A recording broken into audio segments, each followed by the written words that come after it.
예, 할렐루야. 오늘 1월 14일 목요일 날짜입니다. 오늘 본문 말씀은 마태복음 2장 1절에서 12절 말씀 보겠습니다. 헤롯 왕 때에 예수께서 유대 베들레헴에서 나심에 동방으로부터 박사들이 예루살렘에 이르러 말하되 유대인의 왕으로 나시니가 어디 계시냐? 우리가 동방에서 그의 별을 보고 그에게 경배하러 왔노라 하니 헤롯 왕과 온 예루살렘이 듣고 소동한지라. 왕이 모든 대제사장과 백성의 서기관들을 모아 그리스도가 어디서 나겠느냐 물으니 이르되 유대 베들레헴이오니 이는 선지자로 이렇게 기록된 바 또 유대 땅 베들레헴아 너는 유대 고을 중에서 가장 작지 아니하도다. 내게서 한 다스리는 자가 나와서 내 백성 이스라엘의 목자가 되리라 하였음이니이다. 이에 헤롯이 가만히 박사들을 불러 별이 나타난 때를 자세히 묻고 베들레헴으로 보내며 이르되 가서 아기에 대하여 자세히 알아보고 찾거든 내게 고하여 나도 가서 그에게 경배하게 하라. 박사들이 왕의 말을 듣고 갈새 동방에서 보던 그 별이 문득 앞서 인도하여 가다가 아기 있는 곳 위에 머물러 서 있는지라. 그들이 별을 보고 매우 크게 기뻐하더라. 집에 들어가 아기와 그의 어머니 마리아가 함께 있는 것을 보고 엎드려 아기께 경배하고 보배합을 열어 황금과 유황과 모략을 예물로 드리니라. 그들은 꿈에 헤롯에게로 돌아가지 말라 지시하심을 받아 다른 길로 고국에 돌아가니라. 아멘. 예, 우리 지난 시간 마태복음 1장 18절에서 25절 말씀을 통해서 우리 예수 그리스도께서 친히 인간의 몸으로 오실 뿐만 아니라 하나님의 아들인 신성을 지니신 그러한 분으로 이 땅에 오셨습니다. 성령으로 잉태되신 예수님, 동정녀 마리아를 통해서 예수님이 이 땅에 오셨죠. 그렇기 때문에 죄가 없으신 분으로 우리의 죄를 구원하시기 위해서 예수 임마누엘 우리와 함께 하시는 그러한 분으로 이 땅에 오셨습니다. 그러면서 중요한 것은 한 사람의 순종, 다시 말하면 이 마리아와 요셉 천사가 전한 그 말을 받아들이면서 즉각적인 행동으로 순종했다는 것입니다. 엄청난 어려움이 있었죠. 주변의 환경과 사람들의 편견과 여러 가지 문화적인 그러한 관습 가운데 믿음으로 그대로 순종했던 두 사람의 모습, 그렇기 때문에 바로 메시아가 이 땅에 오시게 한 축복의 통로로 사용되었다 하는 것을 우리가 나누었습니다. 자, 그러면서 오늘 첫 번째 예수님의 탄생에 축하하며 경배했던 이러한 인물들을 통해서 어떻게 보면 첫 번째 크리스마스의 모습을 우리 말씀을 통해서 만나게 됩니다. 오늘 본문 2장 1절 말씀을 보면 헤롯 왕 때에 예수께서 유대 베들레헴에서 나심에 동방으로부터 박사들이 예루살렘에 이르러 말하되, 본문 말씀을 쭉 보면요, 여기에는 세 가지 부류의 사람들이 등장을 합니다. 첫 번째가 바로 이 헤롯 왕, 헤롯 대왕이죠. 주전 37년부터 주전 4년까지 팔레스타인을 통치한 왕입니다. 또 한 가지는 대제사장과 서기관들, 4절에 나오죠. 대조적으로는 마지막 동방박사들의 모습, 이렇게 세 부류의 사람이 나옵니다. 헤롯 왕은 어떤 부류의 사람입니까? 유대인이 왕이 났다는 소식을 전해 듣고 놀라서 이제는 그 왕을 죽이려고 하는 음모를 꾸미게 되죠. 예수 그리스도 자신을 적으로 생각하면서 예수님을 대적하려고 하는 이러한 헤롯 왕과 같은 부류가 있습니다. 또 한 가지의 부류는 대제사장과 서기관들입니다. 그들은 예수님이 어디서 날 것인가, 또 메시아가 오실 것을 분명히 지식적으로는 알고 있었습니다. 그런데 의외로 그들의 반응은요, 철저한 무관심이었습니다. 현실에서는 아무런 자기 삶과는 관련이 없는 그러한 모습이죠. 마지막 부류의 사람이 동방박사입니다. 어떻게 보면 예수 그리스도에 대해서 별로 직접 아는 것이 없었습니다. 그러나 정말 구도자적인 진리를 찾고자 하는 마음이 있었기 때문에 그들은 이방인이었지만 예수님을 만나서 놀라운 큰 기쁨을 얻게 되죠. 여러분, 어떻게 보면 이 세상에는 세 부류가 있습니다. 헤롯과 같이 적대하는 사람, 또 지식은 있지만 삶에서는 전혀 관계없이 사는 사람, 반대로 동방박사와 같이 진리를 위해서 어려움과 고난을 뛰어넘으려고 하는 이러한 사람들이 있습니다. 여러분, 우리가 보면은 헤롯 왕과 같은 그런 사람이 우리에게는 없지만요, 자칫하면 우리가 대제사장과 서기관들의 모습처럼 종교적인 모습으로 우리 예수 그리스도를 알고 있을지 모릅니다. 경건의 능력이 없이 오로지 그냥 머리의 지식만을 가지고 삶과는 연관되지 아니하는 이러한 모습. 분명한 것은 동방박사들은 이방인이었지만 예수님을 깊이 만났다는 것입니다. 우리가 항상 잊지 말아야 할 것은 먼저 되었다고 해서 여러분 안심할 수가 없습니다. 많이 안다고 해서 우리가 많은 신앙의 지식이 있고 교회 생활을 오래 했다 해서 여러분 안심할 수 없습니다. 먼저 된 자가 나중되고요, 나중된 자가 먼저 될 수 있습니다. 하나님의 영적인 깊이는요, 이런 세상의 어떠한 경륜이나 어떠한 경험에 의해서 움직이는 것이 아니라 하나님께서 인도해 주시는 성령의 그 가르침에 얼마만큼 순종하고 따르느냐, 이것을 통해서 더욱더 하나님을 깊이 만나게 될 줄로 믿습니다. 그런 가운데 여러분, 이 예수님께서 이 땅에 오실 때의 상황을 보면 너무나 어렵고 힘든 상황이었습니다. 헤롯 대왕이라는 참으로 성격이 음흉하고 포악하기에 그지없던 사람, 동방박사에게 속은 거를 알고 죄 없는 유아들을 무참히 죽였던 아주 잔인한 사람입니다. 그런데 이러한 시기, 평화의 시기가 아니었습니다. 정말 예수님이 이 땅에 오시기에 너무나도 위험하던 시기, 그러한 시기에 예수님은 이 땅에 오셔서 또 더군다나 로마의 그런 통치 아래서 많은 그러한 어려움들이 있었죠. 그런 가운데 십자가의 모든 사건 다 이루었다. 이러한 것을 완성하신 분이 예수 그리스도이십니다. 우리가 신앙의 길, 사명의 길은요, 바로 어떻게 보면은 이러한 길들, 영적 싸움의 길은 여러분 쉬운 길이 아닙니다. 사단과의 피비린내 나는 그러한 싸움들이 우리에게 있습니다. 우리를 단순히 무리들의 신앙에 머무르서는 안 된다는 것이죠. 제자들의 신앙, 여러분, 제자들의 신앙은요, 예수님께서 제자들을 초청하실 때 누구든지 나를 따라오려거든 자기를 부인하고 자기 십자가를 지고 나를 따라와라, 쫓을 것이니라. 여러분, 자기를 부인하고 자기 십자가를 져야 되는 이러한 일들, 이 제자들의 삶은 정말 축복이고 하나님의 놀라운 은혜입니다. 이것은 아무에게나 열려있지만 또 누구나 따를 수 있는 것은 아닙니다. 하나님이 특별히 은혜 주시고 선택한 사람만이 제자의 삶으로 세워질 줄로 믿습니다. 이것을 우리가 단순히 피해의식이나 내 것을 다 포기해야 되는 이런 생각이 아니라, 여러분, 제자의 삶이 얼마나 이 땅에서 사는 것으로 기쁨이고 감사한 일이고 놀라운 하나님의 은혜를 체험하는 그러한 길인가. 여러분, 이 길을 정말 우리는 두려워하지 말고 좁은 문으로 들어가라고 하지 않았습니까?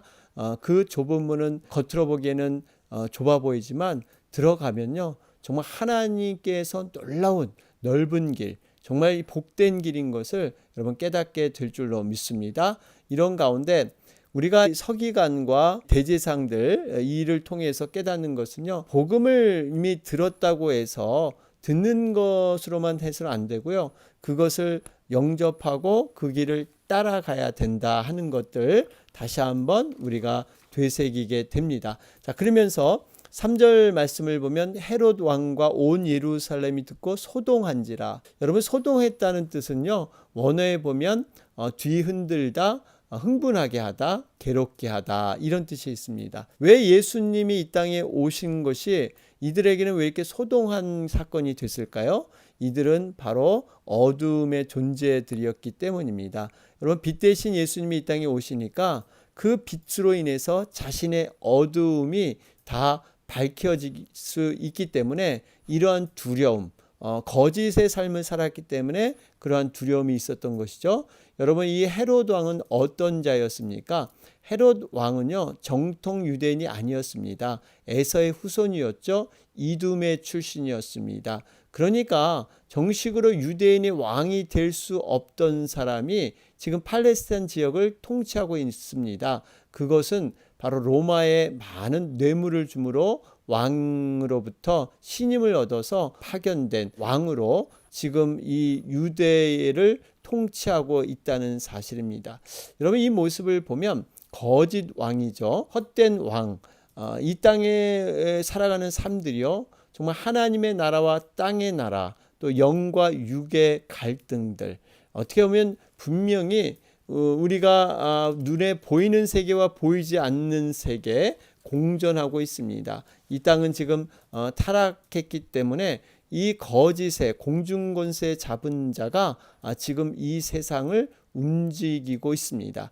분명한 것은요, 정말 이 땅에 우리 예수 그리스도 그분이 통치하시고 재림의 때가 오면요, 이제 소동한지라 이런 모습처럼 이제 두려움에 떨 수밖에 없습니다. 이것이 바로 종말의 그러한 때인 것이죠. 여러분, 우리는 그렇기 때문에 진정으로 이 땅에 왕 되시고 영원한 정말 우리의 주인 되시는 분은 바로 예수 그리스도이시다. 이분을 바라보며 우리는 나아가야 될 줄로 믿습니다. 6절 말씀을 보면 베들레헴아 너는 유대 고을 중에서 가장 작지 아니하도다. 내게서 한 다스리는 자가 나와서 내 백성 이스라엘의 목자가 되리라 하였음이니이다. 왜 예수님이 베들레헴에서 탄생하셨을까요? 이유는 다윗의 고향이었죠.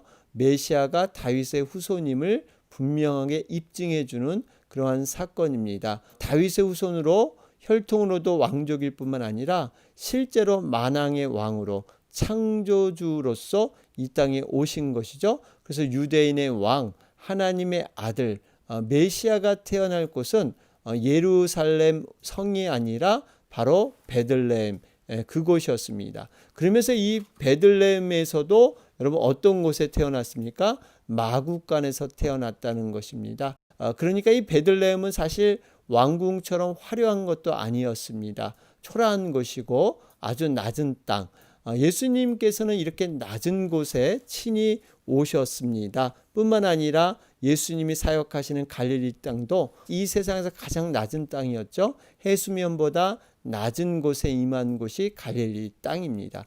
결국 예수님께서는 왕으로서 이 땅에 오셨지만 낮고 천한 자들, 그들을 겸손히 섬기며 그들을 목자가 되셔서 그 방황하는 영혼들을 이끌기 위해서 이 땅에 오신 줄로 믿습니다. 여러분, 그렇기 때문에 우리도 예수님을 따라서 모든 것들을 정말 낮은 자들, 소외받고 천한 자들에 대한 관심, 여러분 이것이 진정한 우리의 이웃일 수 있습니다. 예수님은 분명히 말씀하시죠. 내가 언제 주님을 섬기고 언제 제가 이렇게 주님께 베풀었습니까? 그랬을 때 아니다. 네가 굶주리고 헐벗은 그러한 자들을 섬기는 것이 곧 나에게 한 것이다. 소자에게 물 한 그릇 대접한 것이 곧 나에게 한 것이다.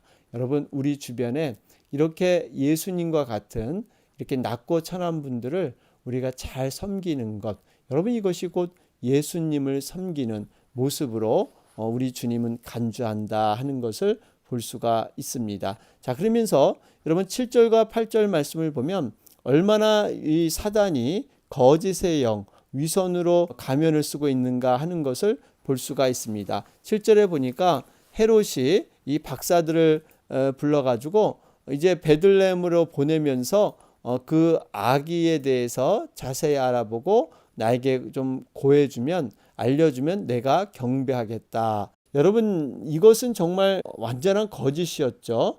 왜냐하면 우리 뒤에 보면 13절부터 15절 말씀을 보면 헤롯은 실상 메시아를 경배하기보다는 살해할 음모를 꾸미고 있었습니다. 헤롯은 내심으로 유대인 왕으로 오신 메시아를 살해하는, 왜냐하면 자신의 유대인 왕이 쫓겨날 것 같은, 이 거짓이 탄로날 것 같은 두려움이 있었기 때문에 진정한 그 왕을 제거하려고 했던 헤롯의 그러한 마음이 있었죠. 여러분, 이것이 꼭 사단의 모습입니다. 이 사단은 처음부터 살인한 자요 진리를 모르는 거짓의 아비다, 이렇게 증거하고 있죠. 또한 바울은 자기를 광명의 천사로 가장했다 그랬습니다. 여러분, 헤롯은 하나님의 구속 사역을 방해하는, 예수 그리스도의 탄생을 부정기 위해서 예수님을 죽이려고 했던 사단의 앞잡이입니다. 바로 그 하수인입니다. 여러분, 이 모습 가운데 위선과 얼마나 거짓이 많은가. 이 자신의 목적을 위해서는 수단 방법을 가리지 아니하는, 경건의 모양만을 흉내내는 이러한 모습. 여러분, 이러한 요즘의 많은 가르침 가운데 이단의 가르침이 바로 이런 것이죠. 진정한 십자가의 복음을 생략한 채 현실에서 받는 축복, 그것만을 강조하면서 믿는 자로서, 하나님의 자녀로서, 제자로서 가야 할 길들, 십자가의 복음을 부정하고 오로지 편한 길로, 넓은 길로만 인도하는 것, 귀에 가려운 것만 긁어줘서 사람들의 유혹을 즐겁게 하는 것, 여러분, 이것이 바로 이단의 모습인 것이죠. 우리가 이러한 부분을 정말 영적인 분별력을 가지고 여러분 경계에 나가야 될 줄로 믿습니다. 자, 그런 가운데 이 박사들의 믿음을 한번 보십시오. 여러분, 이 동방박사, 동방이란 것, 동쪽이란 것은 최종적인 구원의 대상인 이방인을 의미한다 말씀을 드렸습니다. 가나안 땅에 입성할 때 이스라엘 백성들이 이렇게 남쪽으로 해서 이렇게 남에서 위로 올라갈 수 있는, 왜냐하면 애굽에서 출애굽할 때 이렇게 가나안 땅에 들어갈 수 있었는데 왜 동쪽을 거쳐서 요단강을 건너서 서해에 있는 그 가나안 땅에 들어갔을까? 이 꼭 동쪽을 거쳐 들어갔단 말이에요. 여러분, 성경에서 동쪽은 이방인을 의미합니다. 결국엔 예수님께서 이 땅에 탄생하실 때 그 자체가 이제는 이방인들, 열방과 민족과 소외받는 그 영혼들을 구원하려고 하는 하나님의 계획이 포함되어 있다는 뜻입니다. 그래서 동방박사, 그들이 와서 경배했다는 것은 앞으로 이제 그들에게 정말 구원의 복음을 전할 것이다 하는, 차별 없이 하나님의 사랑을 완성할 것이다 하는 의미가 담겨져 있습니다. 그러면서 이 동방박사의 믿음 대단했죠. 그 먼 거리를 별만 보고 달려왔다는 것은요, 쉬운 것이 아닙니다. 여러분, 별이라는 거 여러분 아시겠지만 먼 거리에서 바라보면요, 별이 별로 움직임이 없는 것 같습니다. 여러분, 기차 여행을 하다 보시면 어떤 달이나 별들을 창밖으로 보면요, 기차가 아무리 빨리 달려도 이 달이나 별들은 그 자리에 있는 것 같죠. 어떻게 보면 지금 이 동방박사들이 별을 보고 움직일 때 별이 그냥 그대로 있는 것 같고, 때로는 내가 잘못된 별을 쫓지 않을까, 여러 가지 어려움, 또 강도와 도덕의 어려움도 있었습니다. 그들이 빈손 들고 온 것이 아니었죠. 황금과 유황과 모략, 이러한 것을 들고 왔는데, 이러한 여러 가지 어려움 속에서 오로지 별만 바라보고, 이 별을 뚫어지게 다른 어떤 가짜 별도 있을 것이고요, 비슷한 것도 있을 텐데 그걸 보지 않고 오로지 빛이 되시는 별, 어떻게 보면 우리가 이 땅에서 살아가는 모든 삶의 모습이 동방박사의 모습이 되어야 합니다. 비슷한 것 때문에 유혹받아서는 안 되고요, 오로지 빛 대신 유일하신 예수 그리스도, 그분만을 바라보며, 때로는 여러 가지 어려움이 있습니다. 정말 이 강도의 위험도 있고, 추위도 있고, 배고픔도 있고, 어떨 때는 정말 가도 끝이 없는 것 같은 이러한 상황. 그럼에도 불구하고 별만 바라보고 나아갈 때 반드시 그 별을 만나게 되고, 별은 우리를 진리로 인도하게 될 줄로 믿습니다. 그래서 바로 9절에 보면 진리를 찾고자 하는 동방박사들에게 정확하게 그 아기가 있는 곳에 머물러 서 있게 하는 것, 여러분, 이것이 하나님의 은혜인 줄로 믿습니다. 이러한 별, 그 진리를 발견했을 때 동방박사들의 반응이 무엇입니까? 10절 말씀을 보니까요. 그들이 별을 보고 매우 크게 기뻐하더라. 여러분 여기에 크게, 매우라는 말, 크게라는 말, 또 기뻐하다는 말을 두 번 반복하고 있죠. 이것은 최상급을 뜻하고 있습니다. 그러니까 그 기쁨을 이루 표현할 수 없는 상태. 여러분 우리 인생에서 가장 큰 기쁨은 무엇일까요? 내 소원이 성취되고 내가 성공하고 내가 무엇을 남보다 더 많이 소유해서가 아닙니다. 여러분 그것은 잠깐 조건적인 상황, 언젠가는 그것이 무너지면요 그러한 기쁨도 다 사라지게 되어 있습니다. 그런데 우리가 영원한 생명을 알게 되고 영원한 진리 되시는 그 예수님을 알게 되는 것, 여러분 이 기쁨은요 누구도 터치할 수 없는 정말 영원까지도 지속되는 그러한 기쁨인 줄로 믿습니다. 예수 그리스도를 만나고 예수 그리스도를 정말 우리가 맞아들이는 것, 이것은 진리와 생명을 얻는 두 가지의 기쁨입니다. 여러분 진리는 이 땅에 살아갈 때 과정 가운데 꼭 필요한 거예요. 우리의 삶의 기준이 무엇으로 이루어질 것인가, 그 과정 가운데 진리가 필요합니다. 뿐만 아니라 또 생명, 영생을 얻게 되죠. 이것은 삶의 결과입니다. 우리가 이 땅에 살아간 다음에 어떠한 그 삶의 결과, 어떠한 그 심판을 받느냐, 여러분 우리는 영원한 생명을 얻게 될 줄로 믿습니다. 이 진리와 생명을 만나게 된 것, 이것이 우리에게 가장 큰 기쁨이 되어야 될 줄로 믿습니다. 자, 그런 가운데 11절에 집에 들어가 아기와 그의 어머니 마리아가 함께 있는 걸 보고 엎드려 경배했다 그러죠. 여러분 이 집에 들어갔다는 것은 우리가 정확히 모르지만 아마 마구간이 아닐까. 지금 예수님이 태어난 곳이 마구간이기 때문에 어떻게 보면요, 지금 동방박사들이 믿음이 이렇게 훌륭했던 것은 그들이 적어도 유대인의 왕이라고 생각했던 분이, 여러분 생각해 보세요. 이 동물이 있는 마구간에서 태어났다? 그러면 그들이 뭔가 이것은 아니겠다. 그리고 정말 실망하면서 돌아갈 수도 있었습니다. 그럼에도 불구하고 동방박사는요, 그 별이 이끌어준 모든 것을 믿음으로 믿고 정말 자기들이 준비했던 그러한 선물을 그대로 드리고 경배했다는 사실입니다. 여러분 우리가 진리의 것을 쫓을 때 믿음의 현실한 것은요, 때로는 우리의 생각처럼 이렇게 화려하거나 만족스럽게 펼쳐지지 않을 수가 있습니다. 그러나 분명한 것은 그 너머로 영적인 실체, 또한 눈에 보이지 않지만 믿음의 실체를 보고 우리는 끝까지 정말 주님을 경배하고 나아가야 될 줄로 믿습니다. 자, 그러면서 그들이 분명히 이러한 경배를 드릴 때 빈손으로 오지 않았다는 겁니다. 황금과 유황과 모략. 여러분 황금은 왕을 뜻하죠. 으뜸이고 불변이고 보배로운 그러한 금속입니다. 이렇게 예수님은 왕으로 오신 황금, 이것을 올려드리고요. 유황이란 것은 제사장적 지위를 뜻하는 것인데요. 나무에서 추출한 귀한 향수와 같은 것이 유황이죠. 마가복음 14장에 보면 순전한 나드 한 근, 여인이 향기로운 그러한 향수를 예수님을 이렇게 경배하기 위해서 쏟아붓는 그러한 사건이 나오죠.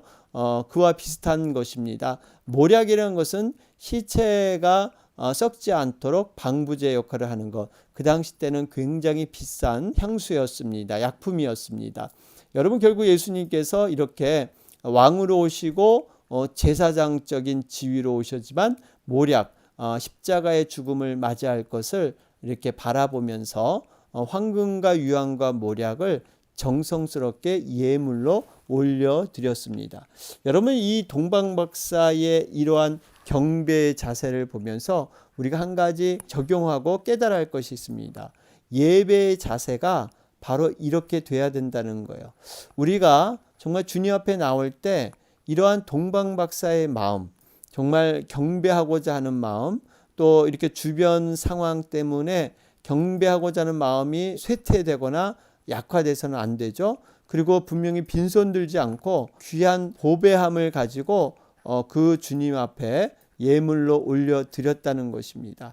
여러분, 이것은 우리의 마음과 태도가 어떻게 하나님 앞에 나와야 될 것인가, 단순히 어떤 종교적인 행사가 아니라 진정한 마음과 또 진정한 마음을 표현하는 귀한 예물을 올려드리는 것, 바로 이것이 예배의 그러한 모습이다 하는 것을 깨닫게 되죠. 자, 그러면서 12절 말씀, 그들은 꿈에 헤롯에게로 돌아가지 말라 지시하심을 받아 다른 길로 고국에 돌아가니라. 여러분, 하나님께서는요 놀랍게 간섭하여 주시는데 꿈에 헤롯에게 돌아가지 말라, 분명한 계시의 말씀을 전해 주십니다.